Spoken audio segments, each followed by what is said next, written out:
सभी को नमस्कार। मैं डॉक्टर गोविंद माधव आपको कुछ ज्योतिषीय विषय और वास्तु के बारे में अपने विचार प्रस्तुत करना चाहता हूँ।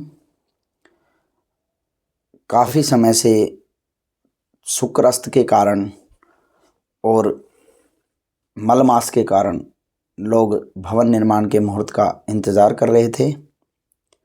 अब आगामी फाल्गुन कृष्ण पक्ष षष्ठी शनिवार दिनांक 7 फरवरी 2026 को भवन निर्माण का शुभ मुहूर्त रहेगा।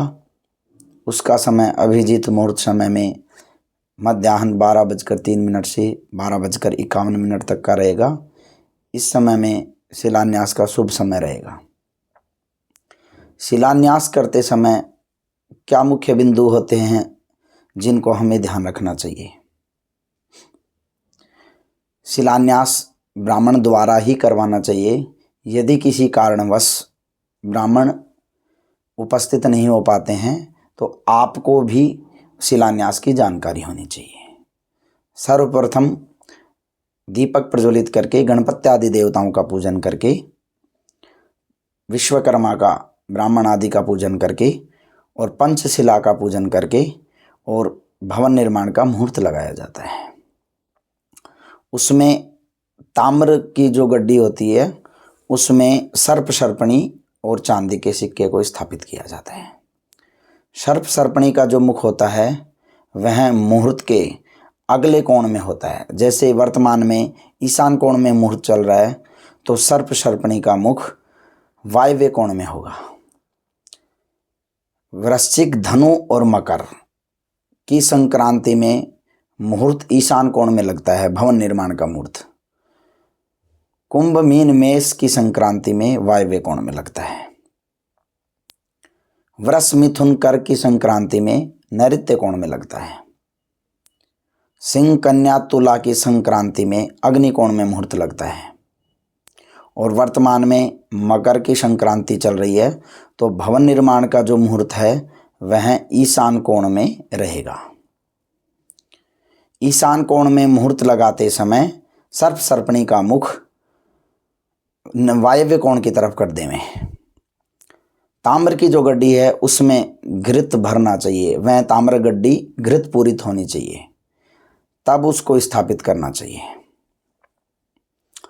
भवन निर्माण करने के समय मुख्य बिंदु क्या हैं जिस पर अपन वास्तु का ध्यान रखते हुए भवन निर्माण करें?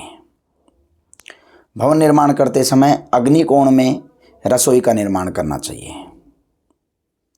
रसोई की जो स्लैब है उसका निर्माण दक्षिण और पूर्व की दिशा की तरफ करना चाहिए, जिससे चूल्हे का जो मुख है उत्तर और पश्चिम में हो जाए। रसोई में सिंक सदैव ईशान कोण में बनानी चाहिए। भवन निर्माण का जो मुखिया है, भवन का जो मुखिया है उसका जो प्रकोष्ठ है उसका नैऋत्य कोण में निर्माण करना चाहिए। मुख्य जो बिंदु ध्यान रखने योग्य हैं उसमें अपने को वायव्य कोण और नैऋत्य कोण में लेट बाथ का निर्माण करना चाहिए। लेकिन उसमें भी नैऋत्य कोण से दक्षिण की तरफ 3 फुट छोड़ करके और नैऋत्य कोण से पश्चिम की तरफ 3 फुट छोड़ करके और वायव्य कोण से पश्चिम की तरफ 3 फुट छोड़ करके और वायव्य कोण से उत्तर की तरफ 3 फुट छोड़ करके लेट बाथ का निर्माण करना चाहिए। ईशान कोण में कभी भी लेट बाथ का निर्माण नहीं करना चाहिए।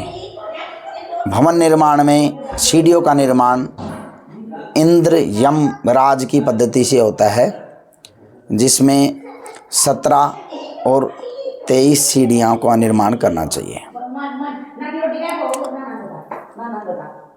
इस प्रकार से मुख्य जो बात है, सीढ़ियों का निर्माण एक मुख्य बिंदु है। सीढ़ियों का निर्माण करते समय दक्षिण और पश्चिम के मध्य करना चाहिए। दक्षिण की तरफ और लेफ्ट से राइट चढ़ते हुए, बाएं हाथ से दाएं हाथ चढ़ते हुए सीढ़ियों का निर्माण करना चाहिए। आगे की बात अगले वास्तु टिप्स में करेंगे। धन्यवाद।